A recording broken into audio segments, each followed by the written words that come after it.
Sean todas y todos bienvenidos a este nuestro encuentro en el espacio Universidad para Todos, en el que siempre vamos a aportar, a hacer algo para trabajar sobre la psicología, para hacer y pensar la psicología. Y hoy vamos a tener un encuentro muy especial, porque hoy de alguna manera vamos a tener una mirada introspectiva a lo que estamos haciendo. Hoy vamos a tratar de mirar a nuestro trabajo, mirar a lo que estamos haciendo precisamente cuando organizamos cursos como estos o cuando los psicólogos y las psicólogas aparecen en programas de televisión, imparten conferencias públicas. Es decir, hoy vamos a hablar de psicología y autoayuda.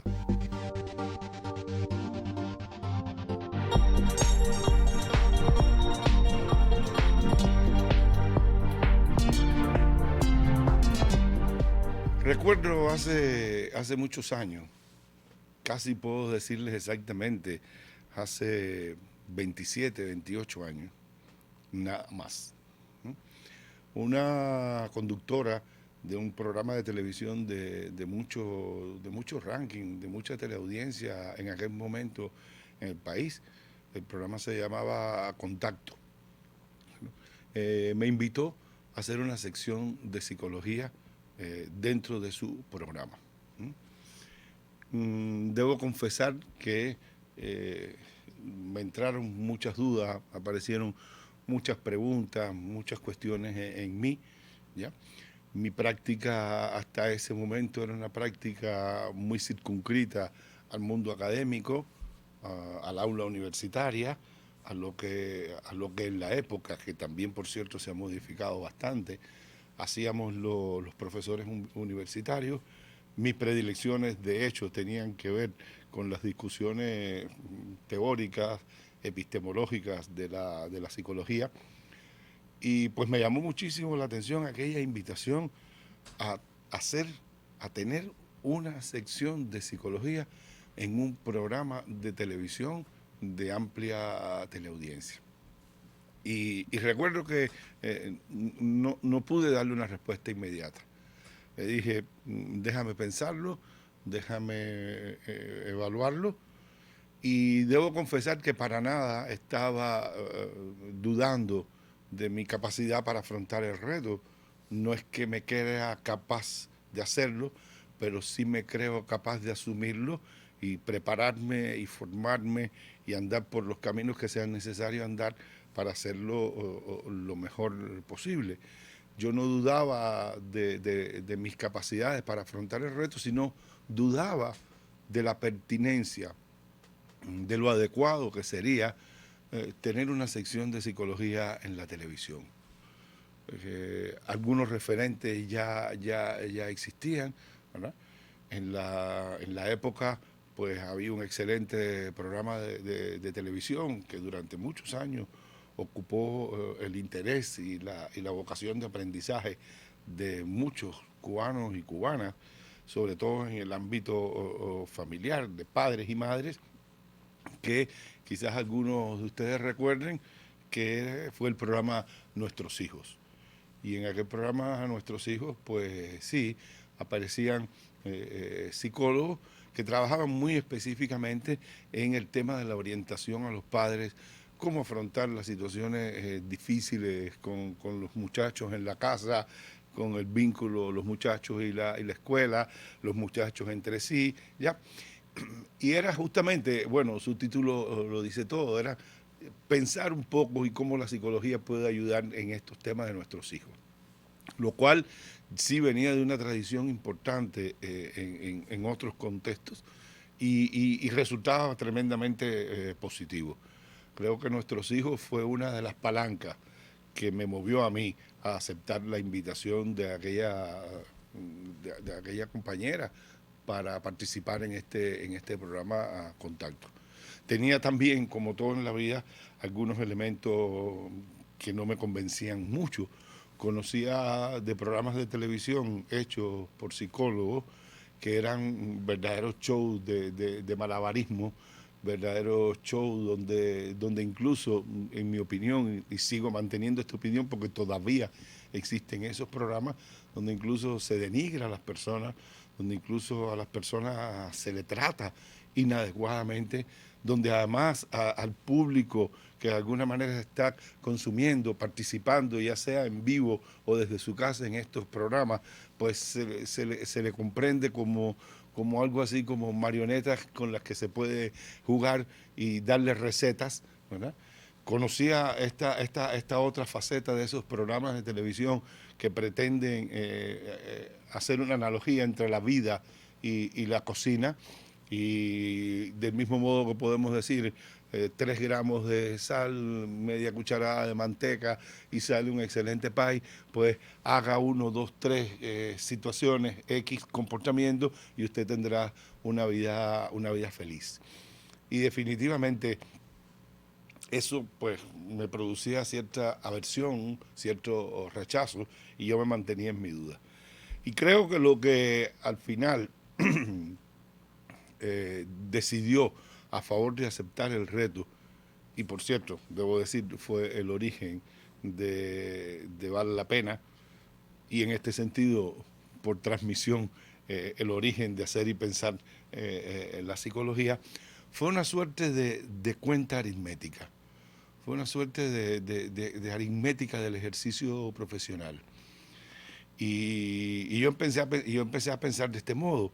Dije, bueno, vamos a suponer que yo pueda dedicar de mis 40 horas de trabajo semanales, que normalmente son más, pero bueno, de mis 40 horas de trabajo semanales, vamos a suponer que yo pueda disponer de aproximadamente 8, 9, 10 horas para el servicio de apoyo, de orientación, de psicoterapia también a las personas que demandan una ayuda profesional. Vamos a sacar una cuenta en que esas relaciones de apoyo profesional, de servicio profesional desde la psicología, normalmente requieren de una cierta duración de tiempo, ¿ya? Estamos hablando de que es poco probable, dependiendo obviamente de la situación, que en menos de 5 o 6 encuentros, probablemente sobre los 8 o 10 encuentros, nosotros podamos lograr algo en el trabajo con las personas. Entonces, yo saqué la aritmética siguiente. En toda mi vida profesional, contando desde el día en que me gradué, en 1974, ¿verdad? Hasta que pueda y tenga todavía fuerzas y capacidades para ayudar a las personas. ¿A cuántas personas podré impactar, en el mejor sentido de la palabra? Es decir, ¿hasta cuántas personas yo podré extender en mi ejercicio profesional y mi vocación de ayuda? Y la cuenta era grande, pero era pequeña. Era pequeña. Andaba por unos cuantos y pocos, no muchos, por unos cuantos pocos miles. ¿Ya? En aquel momento, este programa de televisión tenía una alta teleaudiencia, era un programa que era visto probablemente, me perdonan la imprecisión de la cifra, pero por alrededor de 2 millones y medio de personas. Es decir, el dilema que yo me estaba planteando era el siguiente: ¿es posible aumentar el rango de impacto del ejercicio profesional de la psicología hasta un número considerablemente alto de personas, sí o no? Y definitivamente dije que sí. Me dije a mí mismo sí. Y antes de dar mi respuesta definitiva dije, sí, pero ¿en qué condición? Es lo mismo lo que yo hago en mi trabajo, en mi consulta clínica, con una persona, con una pareja, con un grupo, que es lo que debería hacer o podría hacer a través de un medio tan poderoso y tan expansivo como la televisión. Definitivamente no. Y en este sentido, el reto era doble. El reto era cambiar mis prácticas más tradicionales en mi vida profesional, y dos, no solo cambiar las prácticas, sino encontrar un modo de ubicar una gestión profesional en el contexto de los medios de comunicación.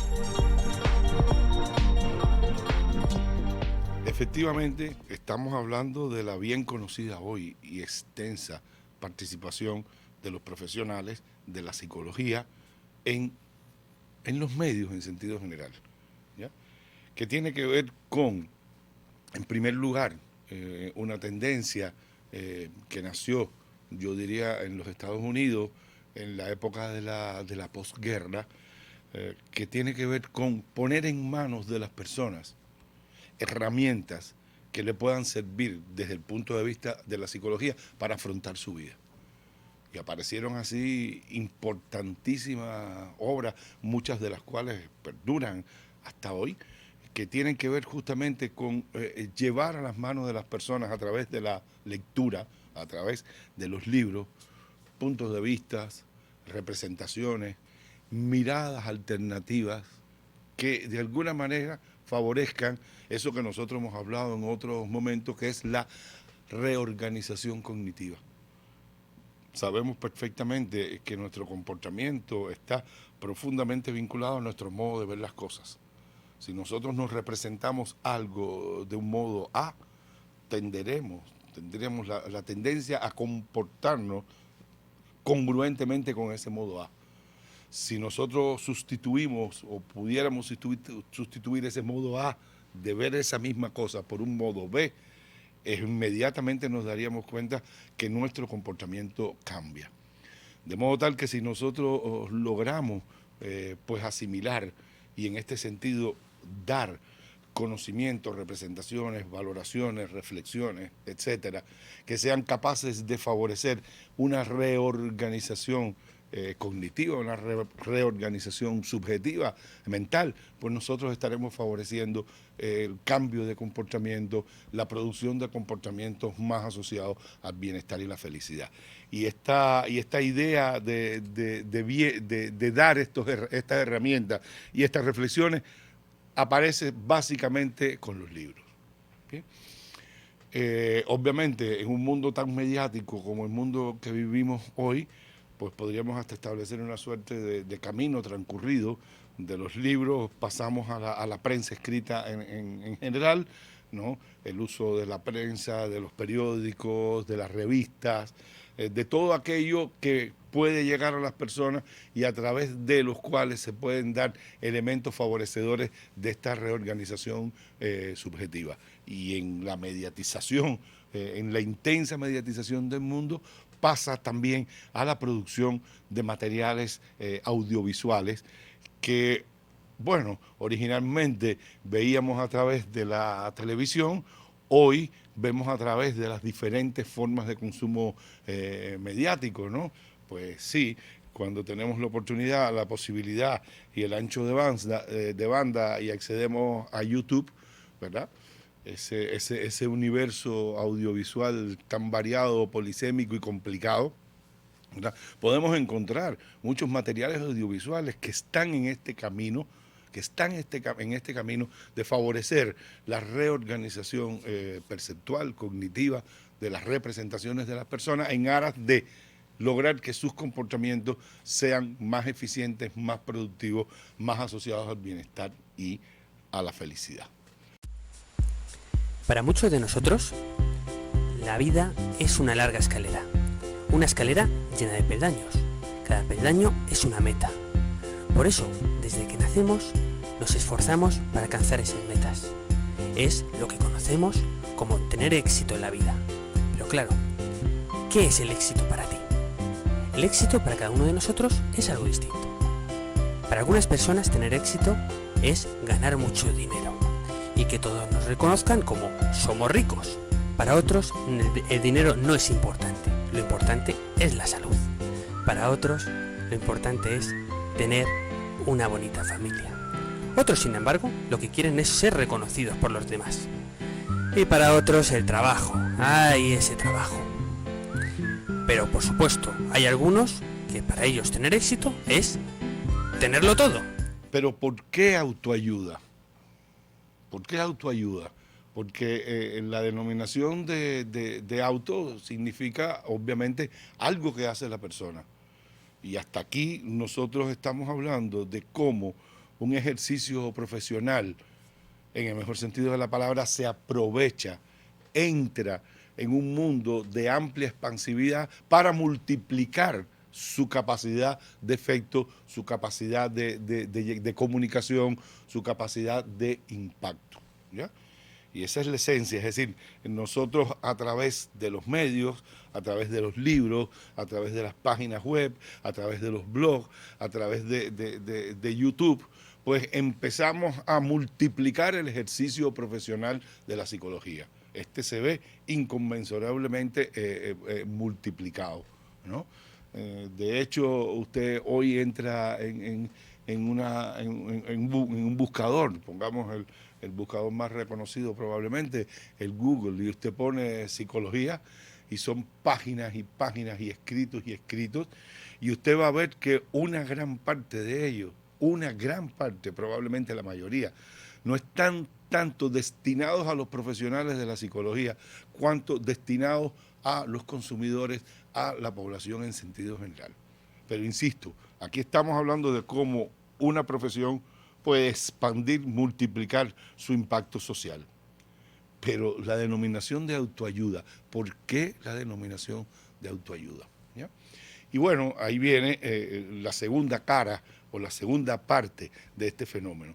Se trata de expandir estas reflexiones, estos puntos de vista, estas alternativas, estas ideas, estos conocimientos, ¿verdad? Estas herramientas para que las personas las hagan suyas y produzcan entonces sus propias decisiones, sus propios caminos, sus propias alternativas. Y esta es una idea fundamental. No se trata de decirle a las personas qué, cómo y cuándo lo tienen que hacer, sino cuáles son las alternativas, cuáles son las posibilidades, cuáles son las cosas que han funcionado, las cosas que no han funcionado, para que en un proceso de asimilación crítica, de asimilación personalizada, las personas entonces sean actores de esos cambios y no solo sujetos. Algunos especialistas en psicología dicen sujetos sujetados a esos cambios, sino actores de esos cambios. Y ahí encontramos entonces la noción de autoayuda. Es como el ser humano, como la persona, como ese consumidor de este tipo de materiales escritos, audiovisuales, televisivos, etcétera, cómo se nutre de estos elementos, se nutre de estos conocimientos, se nutre de estas herramientas y empieza a construir sus alternativas. Alternativas que obviamente reciben el nombre de ayuda porque no son alternativas que se buscan solamente para hacerlo un poco mejor, para saber un poco más, sino sobre todo alternativas que se buscan porque, y precisamente sobre todo a partir de los años 50, empiezan a multiplicarse las dilemáticas, las conflictividades, las dificultades de los intercambios entre las personas y sus condiciones de vida de las personas con las otras personas. Y en este sentido, llegado ese momento en que los recursos que las personas hemos desarrollado hasta un determinado momento no nos alcanza, necesitamos ayuda. Necesitamos, siguiendo esta idea de la autoayuda, necesitamos ayudarnos a nosotros mismos. Entonces, intentemos un poco de precisión, ¿no? Para que quede un poco más, con más capacidad de fijación, ¿no? Cuando hablamos de autoayuda, hablamos de esa práctica profesional, en el caso particular de la psicología, que es el que nos interesa, a través de las cuales los profesionales presentan información, presentan modos de pensar, presentan puntos de vista que favorecen, de ser asimilado por las personas, su reorganización mental, su reorganización cognitiva. Y al mismo tiempo, proveer de herramientas que favorezcan que esa nueva mirada, que esa nueva forma de ver las cosas sea realizable y pueda producir entonces efectos positivos sobre la vida de las personas a través del cambio de sus comportamientos. ¿ya? Esta, digamos, que es la esencia de la autoayuda. Bien, pero nosotros estamos hablando de autoayuda psicológica, es decir, de aquella autoayuda que tiene que ver con las capacidades psicológicas de las personas. Y aparece una primera cuestión: ¿quiénes hacen ayuda psicológica? ¿Quiénes son las personas, digamos, más adecuadas para hacer las insinuaciones, los retos, las invitaciones de la autoayuda en materia de psicología? La respuesta, no vayan a creer que es sencilla. A mí me sería muy fácil decir, pues, los psicólogos sí o sí, y únicamente los psicólogos. Sin embargo, no creo que sería justo, ¿verdad? La vida es un fenómeno que trasciende a la psicología, la vida es un fenómeno que trasciende a las características subjetivas de un individuo y, por tanto, participar en el proceso de favorecer los procesos de autoayuda, en esa corriente de favorecer los procesos de autoayuda, es algo que en principio sí demanda de un saber profesional, de un conocimiento profesional, de una implicación profesional, pero no necesariamente, no únicamente tiene que ser hecha por un psicólogo. Bien, todo depende de qué, del tema, del objeto, de la problemática de la que se trate, ¿no? Pensemos, por solo poner un ejemplo, ¿no? La familia. Podemos hacer un escrito, un programa, un material audiovisual sobre la familia, ¿no? Y bueno, de hecho puedo mostrarles uno realizado justamente por personas que no son psicólogos. ¿Qué es la familia? ¿Por qué es importante la familia?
Sin embargo, si nosotros tuviéramos la pretensión de trabajar sobre aquellos procesos psicológicos internos, subjetivos, que hacen que una familia pueda estar operando de una manera más funcional o disfuncional, como dicen los especialistas, pues ahí necesariamente necesitamos de la participación de un psicólogo, ¿ya?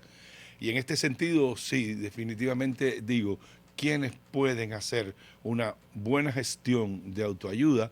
Aquellas personas que tienen una preparación profesional, ¿ya? Aquellas personas que tienen un saber profesional. Diletantes en el mundo hay muchos. Y yo hasta tendría que aceptar que hay diletantes con bastante buena puntería. Es decir, hay diletantes que logran, pues de alguna manera, producir elaboraciones sensatas, interesantes, importantes. Pero a los efectos de poner nuestro cambio, el cambio de nuestro comportamiento, de nuestra vida, de nuestras miradas, nosotros no deberíamos correr el riesgo de un diletante. No deberíamos correr el riesgo de un diletante que puede ser que dé en la diana o puede ser que no dé en la diana. La diferencia entre un diletante y un profesional, más allá de los conocimientos, etcétera, justamente tiene que ver con eso, con la eficiencia del comportamiento, con el modelo de compromiso con el comportamiento y en este sentido con lo que puede aportar a la otra persona. Entonces, en principio, tenemos espacios de televisión, por ejemplo, en Cuba, donde son invitadas las personas de diferentes especialidades, desde diferentes puntos de vista, con diferentes grupos de pertenencia sociales, a hablar y a dar sus opiniones personales sobre una determinada temática. Estoy pensando en este excelente programa, al que también, por cierto, van muchos psicólogos, y me parece muy bien, que durante muchos años escribe, dirige, conduce Almiral, y que se llama El Triángulo de la Confianza, ¿ya? Pero una cosa es la respuesta que me puede dar un actor sobre lo que él cree que son las relaciones de pareja, que tiene que ver seguramente con ciertos conocimientos que él tiene, pero sobre todo con ciertas experiencias que le han funcionado o no en su vida. Y otra cosa es lo que puede decir un profesional posicionado en la posición del profesional, posicionado como rol profesional acerca de esta temática, en la cual yo me atrevo a decir, no habla solo o no habla ni tan siquiera fundamentalmente su opinión, su criterio, sino que habla sobre todo el saber de una ciencia, el saber de una disciplina, el saber de un ejercicio profesional. Entonces, sí, la autoayuda es posible, incluso fuera de los límites del ejercicio profesional, pero la autoayuda basada en el ejercicio profesional es definitivamente distinta y su impacto de productividad es definitivamente mayor. Es inevitable, pensando en este tema de la autoayuda, aunque podemos salirnos un poco del objetivo de nuestro encuentro de hoy, pero la autoayuda se produce en muchos espacios de nuestra vida. Pongamos por caso uno de los fenómenos más reconocidos en la historia reciente de los movimientos de apoyo social, de los movimientos de autoayuda, y que tiene que ver con los llamados grupos de alcohólicos anónimos. ¿Qué son los grupos de alcohólicos anónimos? Personas que comparten una situación similar, son alcohólicos, y que a través del intercambio de sus experiencias, a través de los soportes de unos a otros, de los apoyos de unos a otros, reconociéndose en su condición, producen un efecto de ayuda y control sobre todos los participantes en el grupo.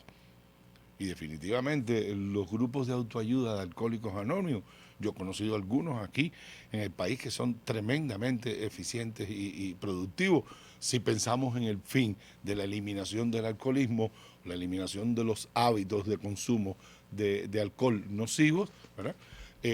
Funcionan de una manera distinta a como pueden funcionar los especialistas en un centro hospitalario, en un policlínico, que trabajan sobre la cesación de los hábitos de consumo de sustancias nocivas, en este caso de alcohol. Pero ¿pueden ejercer aquellos una función de autoayuda? Sin duda, no hay que dudarlo, está de alguna manera demostrado. Sí y solo sí, obviamente, guardan ciertos principios de relación, ciertos principios éticos, ciertos principios de compostura y ciertos principios de entrega y compromiso con lo que se está haciendo. Y no son profesionales.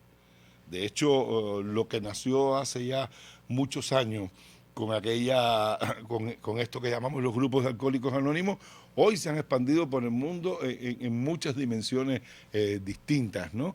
Yo me he encontrado en algunos países en los que he estado grupos de neuróticos anónimos, ¿no? Grupos de drogadictos anónimos, ¿ya? Y esto del anonimato que tiene que ver con no solo el no ejercicio de un profesional, sino que tiene que ver sobre todo con una ética de resguardo y de apoyo entre ellos.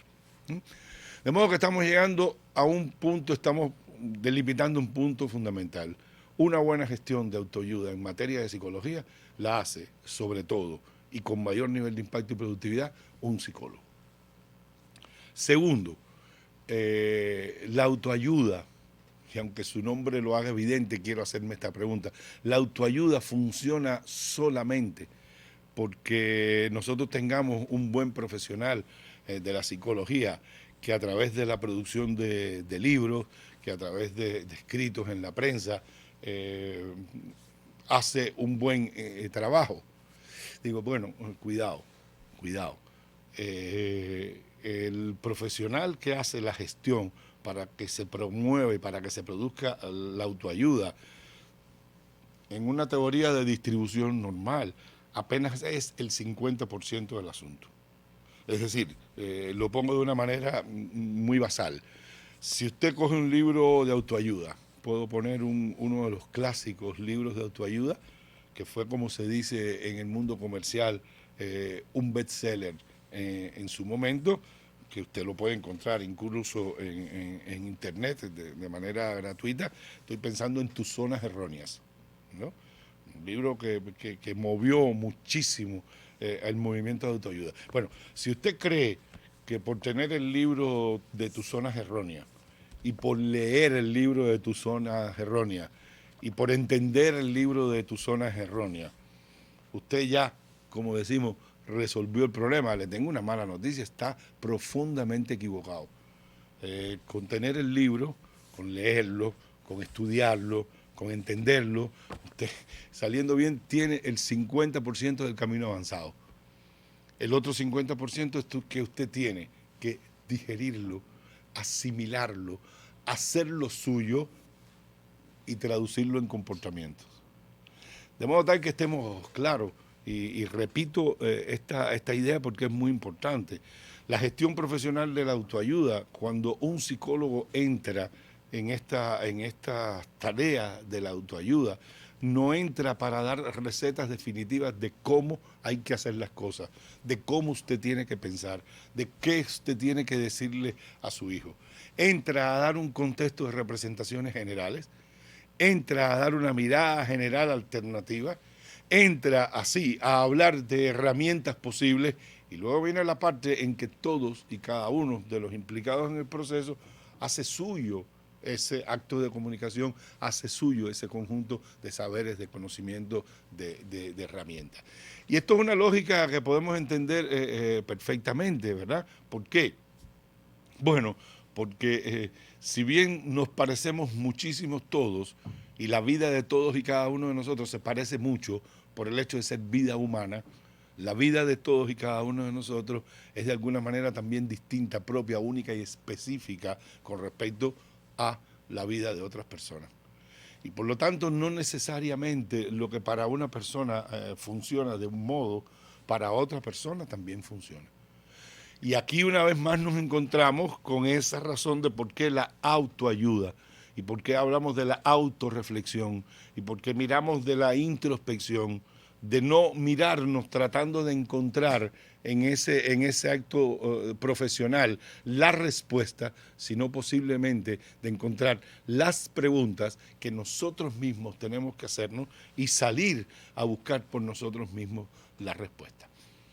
Y esto yo recuerdo como experiencia personal en los primeros años, hace ya unos cuantos, cuando iniciamos Vale la Pena, algunas personas se me acercaban y me decían, pero usted no me dice qué es lo que tengo que hacer.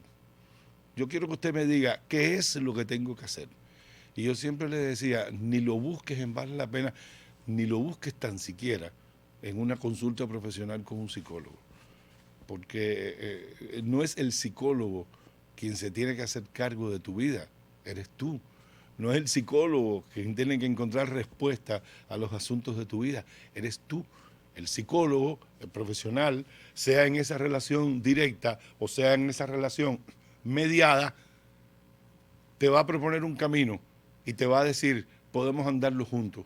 Y te va a ayudar a que ese camino pueda ser desandado de la mejor manera posible, pero él no puede andar el camino por usted.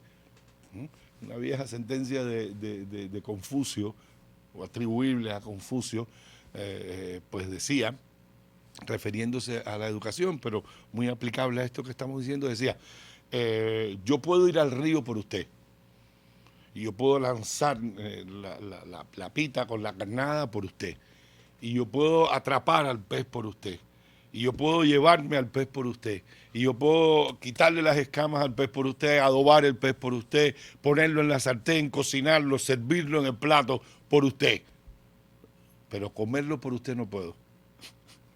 Usted lo tiene que comer, usted lo tiene que comer, usted lo tiene que digerir, usted lo tiene que asimilar. Yo creo que esto es entonces una cosa importante. La autoayuda no solo depende de ese mediador, entiéndase libros, revistas, programas de televisión, multimedia, qué sé yo, material didáctico en internet. Ese es apenas una parte del asunto. La otra parte es justamente lo que hacemos los consumidores, las personas que nos interesamos en estas problemáticas. Avanzando un poco más en este asunto de la autoayuda y no tanto en la perspectiva del profesional, sino en la perspectiva de aquel que entra, por decirlo de alguna manera, en un proceso de autoayuda, ¿ya?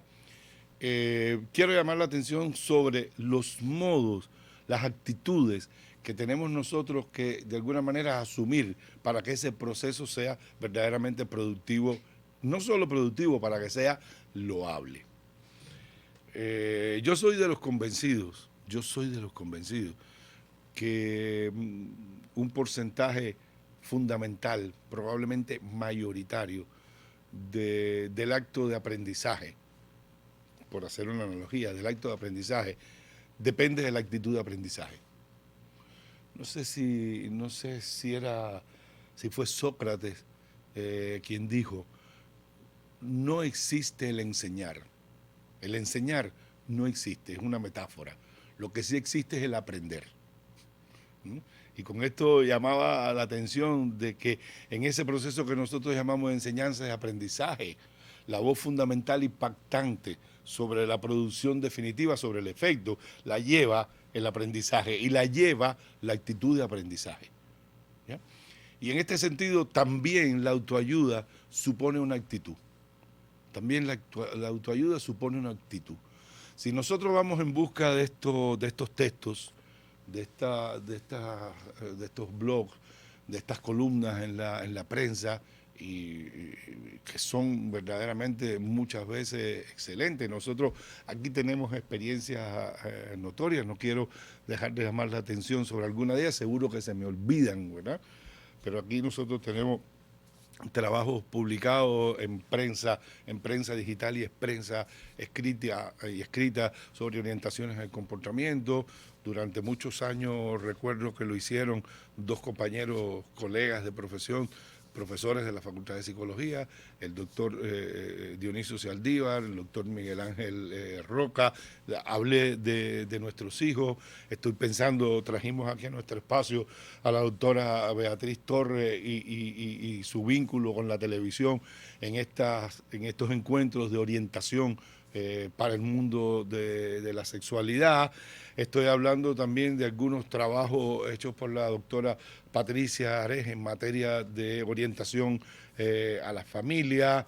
Bueno, tuvimos el caso de nuestro amigo lamentablemente fallecido muy a destiempo, el profesor Raúl Fullerá, que durante años también estuvo en las pantallas, en los programas de radio. Es decir, nosotros tenemos muchos ejemplos aquí dentro del país, y no solo, por cierto, en La Habana. Conozco interesantes trabajos en Camagüey, en Santiago de Cuba, en Pinar del Río, donde los psicólogos hacen esfuerzos y trabajos muy interesantes en aras de ayudar a las personas a que puedan autoayudarse, ¿ya? Y es importante cómo nosotros leemos, cómo nosotros consumimos estos materiales. Yo les traigo un pequeño ejemplo de un audiovisual, para que ustedes lo vean. Y bueno, hoy vamos a hablar esto de las actitudes. Según los especialistas, el momento que se está viviendo en la relación puede reflejarse en la posición en la que la pareja duerme. Aquí te presentamos lo que las posiciones de dormir más comunes pueden indicar respecto a una relación. De espaldas pero tocándose. Una pareja que acostumbra a dormir en esta posición preserva su espacio individual sin perder el contacto. Se trata de personas dinámicas que tienen vidas independientes pero tienen una relación estable y saludable. De espaldas y separados. Esta posición a la hora de dormir es una señal de que algo puede andar mal en la relación. Revela la necesidad de separación y mayor libertad en la vida de ambos. La falta de contacto entre los cuerpos en direcciones opuestas puede significar una fuerte disputa por el espacio o la total independencia del otro. De frente hacia el otro sin tocarse. La pareja que duerme en esa posición quiere intimidad y tiene necesidad de observar a su cónyuge, más tiende a respetar su espacio y tiende a sentir menos celos. Ellos saben lidiar con la rutina y con los problemas cotidianos. Además, respetan los momentos a solas de cada uno sin nunca distanciarse. Entrelazados. Para los especialistas en lenguaje corporal, esta posición es una señal de deseo y de una pasión muy fuerte. Es muy común en el inicio de una relación y acostumbra a ocurrir cuando ambos se quedan dormidos después de tener intimidad, con la intención de unir el cuerpo en uno solo. De cucharita. La persona que abraza tiende a guiar y proteger al otro en la relación y la pareja se siente segura y cómoda a su lado. Tal vez sea la posición que mejor refleje la armonía perfecta en la que vive una pareja. Los cuerpos se transforman en uno solo, existe la pasión y necesidad de estar juntos. Abrazados. El abrazo revela compromiso, amor y cariño entre la pareja. Esta posición revela una buena relación, la pareja se encuentra en un momento excelente y la vida sexual debe ser perfecta. El espacioso y la reducida. Esta no es una buena posición para la pareja. Una persona espaciosa en la cama no demuestra afecto ni cariño por su cónyuge. Este busca más espacio como una forma de autoafirmación en la relación. Esta posición revela que la relación pasa por un momento difícil en el que la persona que ocupa menos espacio se siente insegura y con baja autoestima. Cada uno en su espacio con los pies entrelazados. Esta posición es una señal de que ambos se aman, pero también indica que la relación necesita atención. Cada uno en su espacio, pero uno tocando al otro. Una postura de dormir como esta revela una relación bastante espontánea. Cada uno respeta el espacio del otro, ellos pueden tener amigos y actividades separadas, mas la confianza es mutua. Yo no tendría ningún derecho ni ningún fundamento a dudar de que de alguna manera la forma en que una pareja emocional, matrimonio, etcétera, la forma en que duermen, ¿verdad? Puede decirnos cosas de cómo se relacionan. ¿De cómo se relacionan? Sí, claro, ¿ya? Pero si yo tomo este material al pie de la letra y digo que si él se vira para el lado izquierdo, sabiendo que ella está en el lado de allá, pues entonces es que se siente distante de ella o la evade. Digo que como respuesta axiomática definitiva soy injusto, porque a lo mejor él pues vio un programa de autoayuda no psicológica, médica, en la cual pues les recomendaban como algo importante para facilitar los procesos de la digestión, la circulación linfática, que cuando se acueste en la cama, se acueste sobre el lado izquierdo, no sobre el lado derecho. Porque definitivamente las personas llegan a la cama no después de un día de solo amor y representaciones amorosas y vínculos amorosos, sino llega después de un día de cansancio, de un día de trabajo, de un día de angustias, de tensiones, de cosas que sí, de cosas que no.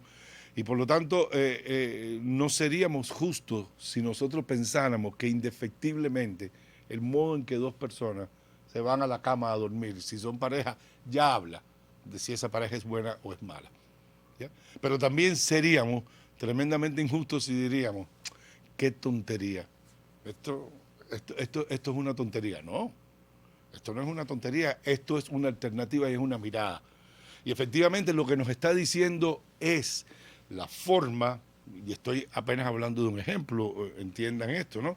La forma en que dos personas se saludan, la forma en que dos personas duermen juntos, la forma en que dos personas caminan, dice bastantes cosas acerca de esa relación. Para ser más exacto, puede decir muchas cosas acerca de esa relación, pero no quiere decir que indefectiblemente algo signifique algo. Son lecturas simplistas, son lecturas superficiales. Debo también reconocer que muchas veces propiciadas por la persona que las comunica, que efectivamente o bien no es un profesional, o bien es un profesional que no domina el arte de la comunicación y da las cosas como sentencias absolutas. Si usted se para así, es tal cosa. Si usted se para de este otro modo, es tal otra, ¿no? Y lo importante entonces que es la actitud cognitiva, la actitud de aprendizaje, la actitud reflexiva con que nosotros manejamos esa información. Entonces, la autoayuda, vuelvo otra vez, es 50 y 50. La autoayuda es alguien que la favorece y alguien que la realiza. Y si ahora mismo hemos estado entendiendo esto hasta este momento, y yo le pregunto a ustedes, ¿quién es el que la favorece y quién es el que la realiza? El que la favorece es el profesional y la autoayuda, quien la realiza, es la persona. Es el consumidor de esa gestión que hace el profesional. Por lo tanto, debo decir que la máxima responsabilidad con la potencia de cambio de un proceso de autoayuda está en manos de esa persona que ha decidido entrar en ese proceso. Y en este sentido, definitivamente, no le podemos pedir peras al olmo. ¿Se imaginan ustedes en la inmensa diversidad del comportamiento humano, en la inmensa diversidad de las razones humanas, de los sentimientos humanos, de las diferencias humanas?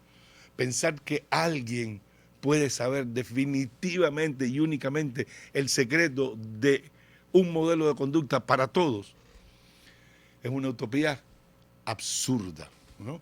Alguien, un psicólogo francés, un poco ya probablemente molesto, porque siempre le decían, ¿cuándo la psicología va a descubrir el secreto de la conducta humana?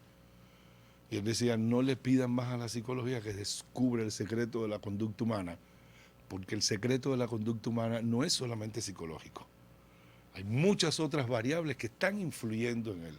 Y por lo tanto, nosotros tenemos que mirar a estos, yo digo, a estos tips de información, a estas alternativas de información, de una manera de aprendiz, de una manera de considerar, de una manera evaluadora. ¿Ya? ¿Tiene esto su riesgo? Claro que tiene su riesgo. ¿Y cuál es el riesgo probablemente mayor que tiene?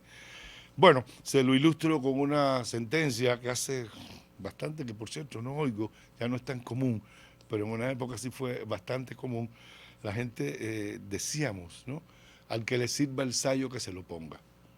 Es decir, yo escribo algo, yo digo algo en un programa o a través de un medio, y al que le sirva el sayo que se lo ponga. ¿Cuál es el riesgo? Bueno, que parece ser que el último que se da cuenta de que le sirve el sayo es al que le sirve. Casi siempre nos damos cuenta de que a aquel le sirve, pero raras veces nos damos cuenta de que es a nosotros a quien nos sirve. Y el gran riesgo de esta mirada introspectiva, este asimilar, este proceso de asimilar lo que este proceso de autoayuda favorece desde el lugar del profesional, es que podemos, sí, podemos no. Y por lo tanto hay un elemento también fundamental en la autoayuda. La autoayuda no puede ser un proceso egoico, solo individual, solo del yo. Es decir, no puede ser solo un proceso en el cual yo evalúo la información que me llega, construyo y evalúo el output, la conducta derivada de ese cambio. Necesita del criterio del otro, necesita de la participación del otro. Nadie puede comprenderse del todo por sí solo. Todos, para comprendernos, necesitamos de la comprensión del otro, necesitamos de la mirada del otro, entre otras cosas, porque ya sea por esa vocación a veces excedida, primaria, de creernos que todo va bien con nosotros y que incluso cuando va mal decimos, pero esto se me pasa. Ya sea porque efectivamente muchas veces alguien en una de las tantas interpretaciones de esa conocida sentencia de el ojo del amo engorda al caballo, ¿ya? Quiere decir que también en alguna interpretación el amo mira a su caballo y lo ve hermoso. Y cuando nosotros nos miramos a nosotros mismos, pues creemos, lo estoy haciendo bien, estoy mejorando. No, necesitamos el criterio del otro. Necesitamos entender que la autoayuda no solo es un proceso unidireccional en la relación entre ese profesional que emerge una información, una herramienta, un saber, una reflexión que nos puede ser útil y que nosotros asimilamos, digerimos, elaboramos, construimos y actuamos, sino que necesitamos también de la comprensión de las otras personas, de la mirada de las otras personas, de la evaluación de las otras personas. ¿Bien? En síntesis, y con una pretensión hoy solo de acercarnos a este mundo, ¿por qué? Porque cada vez más accedemos, es raro hoy encontrar una revista en que no haya, aunque sea un artículo que habla de cómo ser mejor persona, cómo ganar amigos, como aquellos libros de las épocas de los años 50. Es difícil hoy pensar en una programación de televisión donde no haya 1, 2, 3 momentos justamente vinculados a esta idea de orientaciones para la vida, orientaciones para la sexualidad, orientaciones para. Es difícil entrar en una página de internet, conectarnos con esa red ya mencionada de YouTube y no sentirse seducido por la cantidad de propuestas de lea esto, mire esto y sea feliz, 10 pasos para ser una persona exitosa. Es imposible hoy no contactar con ese mundo. Y tenemos que tener 2 cosas. Primero, apertura, porque hay mucho de aprendizaje posible allí. Y segundo, criticidad. Y obviamente, tercero y fundamental, decisión y compromiso de que a través de estos recursos profesionales, sabiendo bien de su origen, de dónde vienen, a través de estos recursos profesionales, nosotros podemos por nosotros mismos, mirando con los demás, interactuando con los demás, podemos convertirnos en mejores personas y potenciar un desarrollo más pleno, más humano, más presidido por el bienestar y la felicidad de nuestra propia vida. Hemos tenido hoy algunas pinceladas de materiales que usted puede visualizar en otros espacios. Intento recordar algunos materiales, libros publicados en nuestro país y fuera de nuestro país que son de mucha ayuda y de mucho valor, y al final estamos haciendo una invitación en que hacer y pensar la psicología no es solo para producir conocimiento, no es solo para producir reflexiones, sino también para favorecer cambios importantes y necesarios en nuestra vida. Y en esta misma dirección volveremos la próxima semana. Aquí los espero.